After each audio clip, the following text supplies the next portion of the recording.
Hello विद्यार्थी मित्रों, सभी को मेरा प्यार भरा नमस्कार। मैं मानेसर पंकज विद्यालय चोपड़ा। तो विद्यार्थी मित्रों, हिंदी का अध्ययन आज करेंगे और हिंदी का अध्ययन करते हुए एक अलग मुद्दे पर हम गौर करेंगे, अलग मुद्दे पर हम चर्चा करेंगे और यह विषय है पत्र लेखन। वैसे देखा जाए तो पत्र लेखन उपयोजित लेखन का एक हिस्सा है। पहले भी पत्र लिखते थे और आज भी पत्र लिखे जाते हैं, लेकिन जो पहले पत्र लिखे जाते थे वह खुद पोस्ट ऑफिस से, डाक ऑफिस से, डाक कार्यालय से लाते थे और हाथ से लिखकर एक दूसरे को भेजते थे। लेकिन आज जमाना बदल गया है। बदलते जमाने के तहत मोबाइल पर, ईमेल पर, मैसेज के द्वारा ऐसे पत्र लिखे जाते हैं। लिखे तो नहीं जाते, लेकिन ऐसे पत्र दिए जाते हैं, लिए जाते हैं। लेकिन पत्र लेखन जो है वह भी एक कला है। और हाँ विद्यार्थी मित्रों, याद रखें, पत्र लेखन जो है दो प्रकार का होता है। पहला प्रकार जो है वह है औपचारिक पत्र, जिसे कार्यालयीन पत्र भी कहा जाता है, और दूसरा प्रकार जो है अनौपचारिक पत्र, जिसे कहा जाता है पारिवारिक पत्र। इन दो पत्रों में क्या फासला है, इन दो पत्रों में क्या फर्क है? तो इन दो पत्रों का विषय करें तो इन दो पत्रों में फर्क ये है, औपचारिक पत्र किसी कार्यालय में बड़े ओहदे के आदमी को लिखा जाता है। जैसे कि अगर आप बैंक में पत्र लिखते हैं तो बैंक मैनेजर को पत्र लिखा जाता है। मैनेजर का ओहदा जिसका है उसे पत्र लिखा जाता है। ओहदा का मतलब होता है पद। अगर स्कूल की बात करें तो स्कूल में सबसे बड़े ओहदे पर कौन होते हैं, बड़े पद पर कौन होते हैं? प्रधानाचार्य। उनको पत्र लिखा जाता है।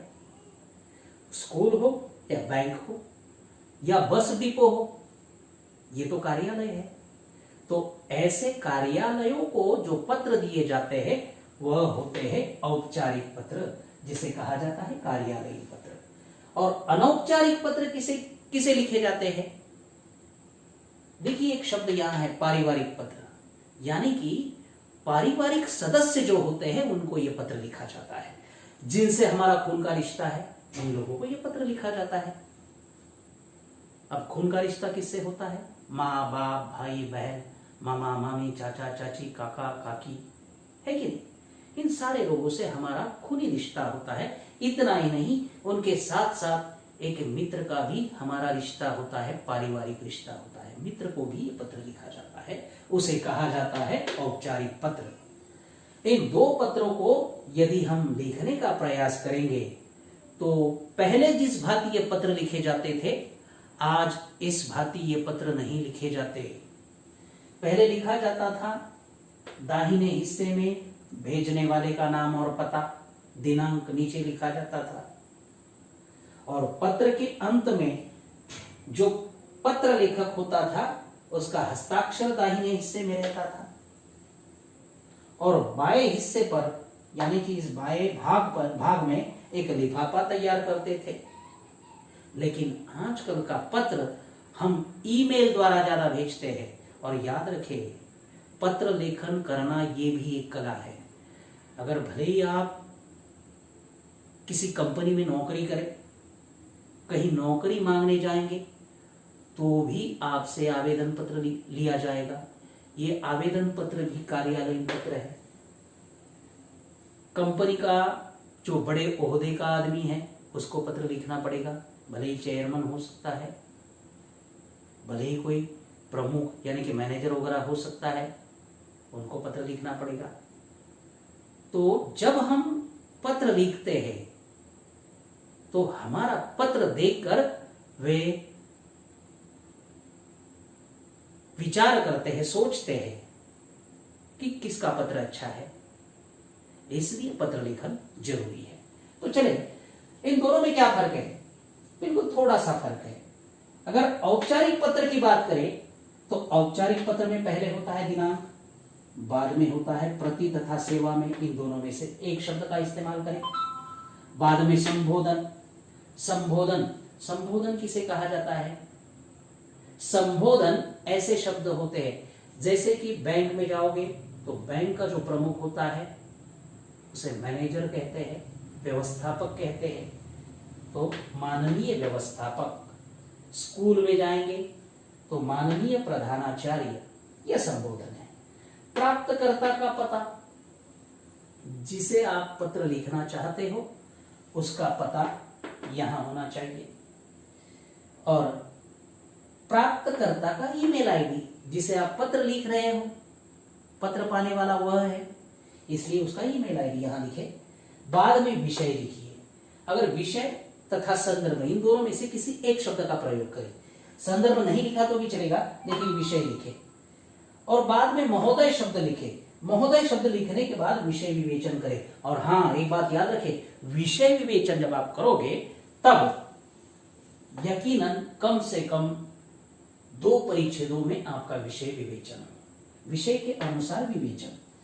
और बाद में पत्र लिखने वाले का नाम और पता लिख लीजिएगा, और बाद में पत्र लिखने वाले का ईमेल आईडी भी लिखिएगा। यानी कि यहाँ 2 ईमेल आईडी बहुत महत्वपूर्ण है, एक प्राप्तकर्ता का और एक पत्र लिखने वाले का। और लिखावट देखिए कैसी है, मैंने बिल्कुल इस रेखा के सटीक लिखा हुआ है, बिल्कुल नजदीक लिखा हुआ है। पत्र शुरू किया है तो बिल्कुल नजदीक से शुरू किया है। मैंने यहां वहां कहीं भी 1 उंगली 2 उंगली ऐसी जगह जो है, ऐसे स्थान जो है, मैंने रिक्त नहीं छोड़े हैं, बिल्कुल सटीक लिखा हुआ है। बाद में महोदय शब्द लिखा है, महोदय शब्द के बाद मैंने एक अल्प विराम दिया है, और अल्प विराम के निचली रेखा जो है, उस रेखा से मैंने विषय विवेचन शुरू किया है। यानी कि परिच्छेद कहां से शुरू किया देखिए।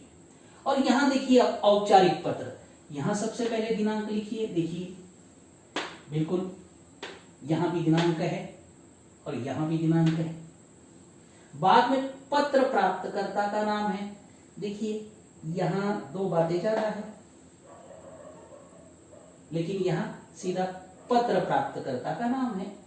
बाद में देखिए प्राप्तकर्ता का ईमेल आईडी, बिल्कुल यही बातें है, कुछ बातें यहां ज्यादा है, 1-2 बातें यहां कम है। संबोधन देखिए यहां कहां है। अब देखिए अनौपचारिक पत्र में जो संबोधन होता है, यदि आप माता के लिए पत्र लिख रहे हो तो माता के लिए पूजनीय शब्द का इस्तेमाल करें संबोधन के तौर पर। पिता को लिख रहे हैं तो पूज्य शब्द का इस्तेमाल करें संबोधन के तौर पर। यदि छोटे भाई को पत्र लिख रहे हो तो प्रिय, प्रिय सतीश, प्रिय रमेश, जो है सो है। और अभिवादन, अभिवादन भी अलग अलग होता है। अभिवादन होता है, अगर पिता है, पिता को पत्र लिखा जाता है तो हम अभिवादन कैसे करते हैं? साष्टांग दंडवत।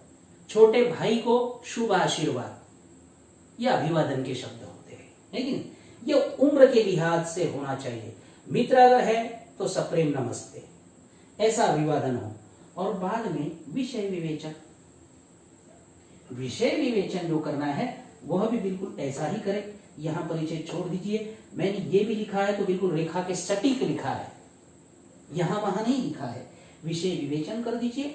ये विषय विवेचन भी कम से कम 2 परिच्छेदों में होना चाहिए। और बाद में पत्र लिखने वाले का नाम और पता लिख लीजिएगा, और ईमेल आईडी भी लिख लीजिएगा। तो विद्यार्थी मित्रों, ये मैंने एक ढांचा तैयार कर दिया है, एक पत्र का प्रारूप मैंने तैयार कर दिया है। तो इसके बाद मैं आपको अपने ही ग्रुप पर, जो 10वीं कक्षा का मैंने ग्रुप तैयार किया है, उस ग्रुप पर एक पीडीएफ फाइल देने जा रहा हूं। उस पीडीएफ फाइल में 7 से लेकर 8 पत्र है। उसमें औपचारिक पत्र भी है और अनौपचारिक पत्र भी है। ये सभी पत्र आप देखें, उसका लेखन करें। और हाँ, इसके पहले मैंने आपको कुछ पत्र दिए हुए थे, ये पत्र भी बिल्कुल वैसे ही है, थोड़ा बदलाव इसमें कर लीजिएगा। अगर आपने वे पत्र देखे होंगे तो कहां कहां आपको ईमेल आईडी लिखना है, निचला जो ईमेल आईडी है वह सब पत्रों पर लिखा है जो मैंने पहले भेजे थे उसमें। लेकिन अब जो बदलाव हो गया है, लिखने का तरीका अलग हो गया है, इसलिए जो प्राप्तकर्ता का ईमेल आईडी है वह कहां लिखना है उन पत्रों में लिख लीजिएगा। बस इतना करें, आपको पत्र लेखन समझ में आ जाएगा। अगर कोई दिक्कत है तो मुझे सीधा संपर्क करें, मैं आपके जवाब दूंगा। बहुत बहुत धन्यवाद, शुक्रिया।